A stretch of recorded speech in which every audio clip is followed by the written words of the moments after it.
Hola lectores, ¿qué tal? ¿Cómo estáis? Bienvenidos de nuevo a mi canal literario, el de Paul Vitali. Espero que estéis bien y, bueno, los que estáis terminando las vacaciones, que acabéis de pasar unas felices vacaciones, una buena entrada en la vida diaria, otra vez, y los que todavía estéis de vacaciones, que las mismas sigan siendo felices, apacibles y podáis disfrutar de vuestros hobbies y sobre todo de momentos de descanso.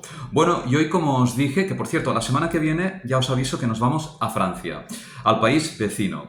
No pensaba citar la escritora que quería compartir con vosotros la semana que viene, pero como estoy leyendo una novedad editorial, la vincularé con otra obra que había leído de ella que, por cierto, me marcó. Esto la semana que viene. Hoy nos vamos, como os dije, a Italia. Y nos vamos a Italia de la mano de una escritora a la que yo admiro profundamente, como es Natalia Ginzburg. Natalia Ginzburg nació en Palermo en 1916 y falleció en Roma en 1991. Es una escritora del realismo italiano, realista italiana. Bueno, veréis en... Por cierto, son estas las obras que he leído de ella. Me faltan todavía, me faltan por leer, pero quería compartirlas un poco con vosotros. Si miráis un poco dentro de la fotografía que le introducen, veréis un poco en su cara, esa expresión un poco dura, un poco pétrea, pero yo creo que no se corresponde con la realidad. ¿Por qué? Porque si leemos su obra, una escritora, realmente si fuera de este carácter tan y tan duro, pues yo creo que no hubiese escrito estas novelas tal y como yo ahora, al menos desde mi perspectiva, os las voy a definir. Por cierto, admiraba a Chekhov, autor que en breve también vamos a comentar en este canal literario. Dicho un poco, muy rápidamente, la biografía, siempre os digo que hay biografías por leer en distintos y en diversos lugares. Entraremos pues a hacer un breve, intentaré ser conciso para no alargarme, porque tampoco vídeos largos a veces son un poco, bueno, al menos a mí me pasa, no sabes, a veces falta tiempo, nos falta a todos tiempo. Empezaremos pues por la primera obra que leí de Natalia Ginzburg, que es Querido Miguel. Por cierto, a partir de ahora indicaré los traductores. ¿Por qué? Porque realmente es importante un buen traductor, ya que en este sentido nos invita a tener una lectura más interesante, más amena, ¿no? Y más acorde con el texto. Querido Miguel fue traducido por Carmen Martín Gaite. Bueno, ¿por qué os decía yo que era la escritora un poco que que me coge del brazo y me adentra mucho en las historias que cuenta? Bueno, cuando estaba leyendo Querido Miguel, recuerdo que era el verano de 2014. Y bueno, estaba en la playa y empezó a entrar un vendaval de aquellos fuertes, ¿no? Y la verdad es que, bueno, mientras las personas de mi alrededor se iban marchando, lectoras, lectores, si os digo la verdad, yo no me enteré. Al cabo de media hora levanté la cabeza y casi estaba solo en la playa. Porque Natalia Ginzburg, ya digo, yo supongo, o tal vez me lo diréis vosotros, que tiene esta capacidad, este don de atrapar al lector de una forma intensa, de una forma absoluta. Esta es mi opinión. Bueno, querido Miguel, vamos a ver que Natalia Ginzburg se basa en literatura epistolar, los personajes se relacionan mediante cartas, ¿no? Y todos están centrados en Miguel, unos a los otros, y también el mismo. Veremos cómo vamos a descubrir este personaje a través de estas cartas y a través de lo que él mismo dice también en las cartas que él envía. Natalia Ginzburg cuestiona aquí la orientación sexual de Miguel, ya lo veréis, pero a mí lo que más Claro, hace años que la he leído, lo que más me ha dejado como huella de esta obra es el recuerdo o un poco la obsesión constante de una madre, como es la madre de Miguel, hacia su hijo. Intenta, pues, como si dijéramos, las ganas que tiene ella de volver a ver a su hijo. Fijaros bien, os voy a leer un trozo en la página 174. Veréis.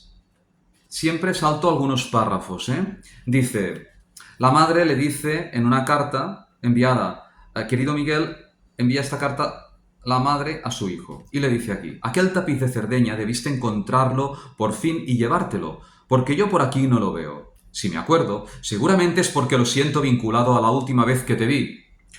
Pero por desgracia es muy raro darnos cuenta de los momentos felices cuando los estamos viviendo. Pero yo ahora, en cambio, me podría acordar del día aquel no como de un día vagamente feliz, sino como de un día auténtico y esencial para ti y para mí, destinado a arrojar claridad sobre mi persona y la tuya, que siempre han estado intercambiando palabras de naturaleza precaria. Nunca palabras claras y necesarias, sino palabras grises, apacibles, fluctuantes e inútiles.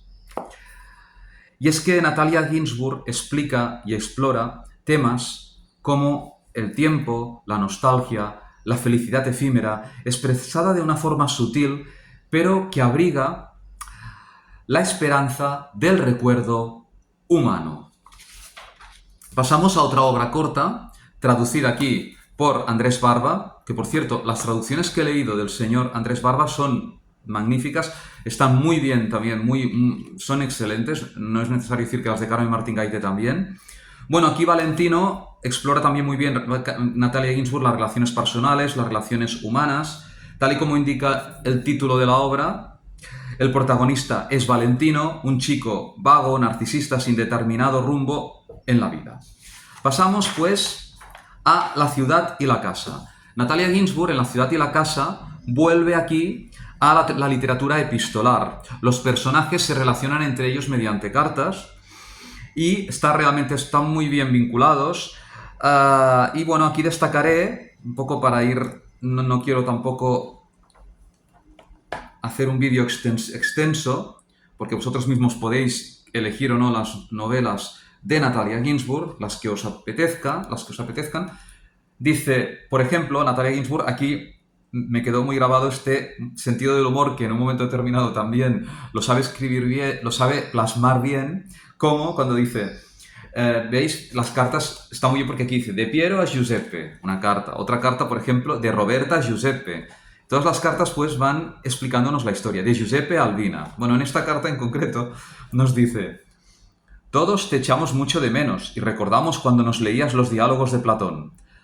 Ahora, en cambio, tenemos que escuchar la comedia de Serena, que a mí, si te digo la verdad, me parece una enorme memez. No sé si sabes que ella interpreta el papel de Gemma Donati, la mujer de Dante. Cuando hace de Gemma Donati y camina de un lado para otro del comedor leyendo sus folios, los niños se esconden detrás de los sofás y le disparan de repente con sus pistolas de agua. Pasamos ya a los dos platos fuertes de Natalia Ginzburg como dos obras que, por cierto, la crítica ha indicado que una de ellas es la mejor de Natalia Ginzburg. Hago un paréntesis para deciros que no estamos hablando de todas las obras, me quedan obras por leer de la autora italiana. Léxico familiar y todos nuestros ayeres, tutti nostri ieri. Bueno, son estas dos obras, Léxico familiar, que acabo de leerla ahora, estos días, y luego todos nuestros ayeres. Que por cierto, en La ciudad y la casa, la traductora, está traducida por Mercedes Corral, que coincide con, si no recuerdo mal, con Léxico familiar, que también Léxico familiar está traducido por Mercedes Corral y todos nuestros ayeres por Carmen Martín Gaite. Bueno, en estas dos obras, Léxico familiar y todos nuestros ayeres, que os acabo de mostrar, hay unas similitudes y unas diferencias. Similitudes. Cómo las familias viven la guerra, la Segunda Guerra Mundial, cómo la viven, pero Natalia Ginzburg lo ejercita aquí desde dos perspectivas distintas. Dos perspectivas distintas. Léxico familiar desde su propio yo, desde el yo de la autora. ¿Por qué? Porque está explicando la historia, una parte de la historia de Italia, tal y como vivió el periodo un poco ya de guerra, ¿no? Sobre todo de guerra, desde la perspectiva de su familia.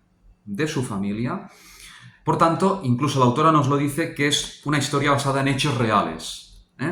Esto está escrita en primera persona. Por tanto, es como podría ser, no digo que sea, pero bueno, como un dietario de ella, ¿no? Aunque tampoco esto no recuerdo haberlo leído, sí que nos dice que está basada en hechos reales y es su propia familia, sus hermanos, ella habla de sus hermanos, de ella misma y de sus padres. Y luego todos nuestros ayeres, en cuanto a que Natalia Ginzburg aquí se distancia un poco y describe dos familias, cómo ellos también viven pues, el periodo de cómo viven el fascismo y cómo viven pues, la Segunda Guerra Mundial. Por tanto, hay una diferenciación entre estas dos grandes obras de la autora italiana. Entramos rápidamente al léxico familiar. Como os he dicho, es su propia vida, su propia familia. Cómo vive esta familia, cómo vive el fascismo, la guerra, ¿no? Ella misma narra la Italia antifascista. Y el tema principal sería las relaciones familiares escritas desde una profunda observación que versa en las relaciones humanas, en las relaciones de las personas. Y de indicar como punto a considerar, que a mí me ha hecho mucha gracia, el padre de Natalia, yo creo que es un señor de exclamaciones, con un sello, con una impronta italiana, ¿no? No quería que los hijos se casaran, ¿no? La mayoría de ellos no quería que se casaran. Luego dice, dos veces cita, como mínimo dos veces, dice, te aburres porque no tienes una vida interior, ¿no? Pero lo dice siempre con exclamaciones, es un poco ese carácter italiano. Aparece aquí también el tema de la nostalgia, el tema del suicidio. Y lo importante, yo diría que lo importante, el tema de la vida, la muerte, pero lo importante, el léxico familiar, es como la autora, el léxico familiar, para mí, lo más importante es cómo la autora conjuga con maestría una parte de la historia de Italia con su propio yo personal, con su intimidad, con lo que ella vio, con lo que ella observó. Y lo ejercita con una maestría y sabiduría ineludibles. Hay dos puntos aquí, entre muchos puntos, os destaco dos puntos. Uno, el histórico, una parte de la historia de Italia, y otro, un punto personal de la autora. En la página 179, fijaros lo que nos dice sobre la Italia en esta parte de su historia. 179. Dice: nosotros pensábamos que la guerra transformaría inmediatamente la vida de todos. Sin embargo, durante años mucha gente se quedó en su casa sin ser molestada, haciendo aquello que había hecho siempre. Pero cuando ya todos pensaban que al fin y al cabo se las habían arreglado con poco y que no habría cambios, casas destruidas, fugas ni persecuciones, de pronto comenzaron a explotar bombas y minas por todas partes.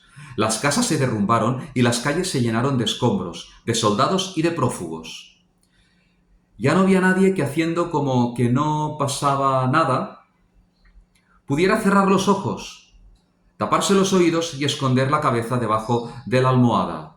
En Italia, la guerra fue así. O en la página 195, una de las perspectivas personales de la autora, que era la pequeña de estos 5 hermanos, dice: por primera vez en mi vida, aquí el ámbito personal, uno de los ámbitos personales que os decía, por primera vez en mi vida pensé que para mí no había protección posible, que debía arreglármelas sola. Comprendí que en el afecto que sentía hacia mi madre siempre había tenido la sensación de que ella me protegería y me defendería en las desgracias. Pero ahora solo me quedaba el afecto. Toda petición y espera de protección habían desaparecido. Y pensaba que en el futuro debería ser yo quien la defendiera y la protegiera, porque mi madre era ya muy mayor, le faltaba el ánimo y estaba indefensa. Cita, por otro lado, en léxico familiar, una magnífica obra o trabajo de la traductora, porque nos va citando todos los personajes que irán apareciendo en la obra, entre ellos César Pavese, Olivetti, que es la familia que fueron fabricantes de las conocidas máquinas de escribir. Y ya, por último, todos nuestros ayeres, tutti i nostri ieri, os lo digo porque luego os explico una milimétrica anécdota en la biblioteca de Bolonia del año pasado, y me aprendí el título, me quedó grabado, tutti i nostri ieri. Tutti i nostri ieri, que para mí, si debo ser honesto, es, y creo que una parte de la crítica también lo está diciendo, para mí, a día de hoy, de lo que he leído de Natalia Ginzburg, es su mejor novela. Vamos a ver dos familias, una más pudiente, la otra es la que va a poner más el acento de cuatro hermanos, que es más normalita la familia en el sentido económico. Si no recuerdo mal, puede haber un margen de error porque hace un año que la leí, pero viven de frente, o sea, son vecinos. Y Natalia Ginsburg, bueno, de esta segunda familia de cuatro hermanos, va a poner el acento en la segunda parte en Ana, ¿no? Pero vais a ver cómo aparecen diversos temas como el de las relaciones familiares, explicada de una forma magnífica, el tema del amor, el tema del suicidio, el tema de quién es generoso en la guerra, si es que tiene cierto poder adquisitivo. Y dicho ello, vamos a ver cómo y todas las vicisitudes que se vive tanto previa a la guerra como después de la guerra, por parte de esta familia y por parte de las personas que va, sobre todo de esta familia, en Italia. Y lo más importante es la manera que lo describe Natalia Ginsburg, cómo se relacionan entre ellos, cómo la guerra los va transformando a partir de una dureza y una sensibilidad de estas personas, cómo van afrontando, ¿no? El tema bélico, ¿no? De cómo fue pues una Segunda Guerra Mundial. Pero tampoco no es que caiga, al menos yo lo recuerdo así, algo muy triste, muy dramático, pero sí que nos invita a prestar la atención. Sí que Natalia Ginsburg, vuelvo a repetir, tiene ese don de adentrarnos en la historia de una forma absoluta, magnífica, y mientras estás leyendo la obra, te encuentras pues inmerso dentro de los personajes como si tú fueras alguno de ellos o como si tú fueras el coautor de la obra, si me permite Natalia Ginsburg. Es una magnífica obra, os diría que me gustó muchísimo. Hay otro personaje muy importante como es la señora María, que dentro de estas dos familias os he dicho que una tiene cuatro hermanos, pues estos cuatro hermanos tienen en su casa a la señora María, que yo la concibo como un poco una ama de llaves, pero que ella vela por ellos. Es como un poco una persona, a veces los autores sale esta persona, ¿no? Que podría ser intrascendente, pero es trascendente el personaje porque ella aprende el paso del tiempo, ella los protege, ¿no? Y bueno, un párrafo para no alargarme más, por ejemplo, en la página 295, un párrafo que podría simbolizar un poco la vida, la existencia, la guerra, dice: Anna pensaba unos instantes en Amalia, en Mamita y en Giuma. Qué raro le parecía que existieran aún todas aquellas personas. Para ella ahora no existía más que el tifus, la gran casa silenciosa y vacía y el rostro de Senzorrena cada vez más agitado y más rojo. Magnífica obra que os aconsejo, tutti i nostri ieri. Y bueno, ya terminando, para no me gusta alargarme, os explico la anécdota de Bolonia, breve anécdota. Yo el año pasado viajé a Italia y, bueno, antes de marcharme de Bolonia quise entrar en la biblioteca y me dirigí a una bibliotecaria. Y le pregunté por una serie de libros que me interesaban y ella me dijo que teníamos que ir al piso de abajo. Total, mientras bajábamos, porque antes, bueno, ya sabéis que a veces te puedes entender un poco, más o menos, si tú hablas con tu lengua y el italiano y todo, son lenguas, pues, en cierto modo, hay un nexo común, hay cosas parecidas, ¿no? Por terminología, pues nos podemos entender. Bueno, bajando las escaleras pensé, ostras, yo había estudiado un poquito, el italiano y pensé, me tendría que arriesgar. Y le digo, le digo a la bibliotecaria mientras bajábamos las escaleras, yo estoy leyendo tutti i nostri ieri. Creo que incluso le dije que me gustaba. Fuimos bajando, no contestaba y dije, madre mía, porque mi italiano es justelis, lectoras, lectores. Pero cuando llegamos al rellano, la bibliotecaria, con su melena color canela y con su mirada de luz, que es lo primero que me cautivó, porque ella dominaba la clasificación en la biblioteca por materias y por autores, bueno, con su nariz bastante perfecta y sus labios bien definidos, hubo un momento de silencio, nos miramos y ella me respondió, ah, tutti i nostri ieri, bellissima. Yo le respondí con unas palabras y, como podéis comprender, no solo me fui contento de Bolonia, sino que también me fui de Italia muy y muy feliz. Y hasta aquí esta anécdota. Estamos en contacto. lectoras y lectores.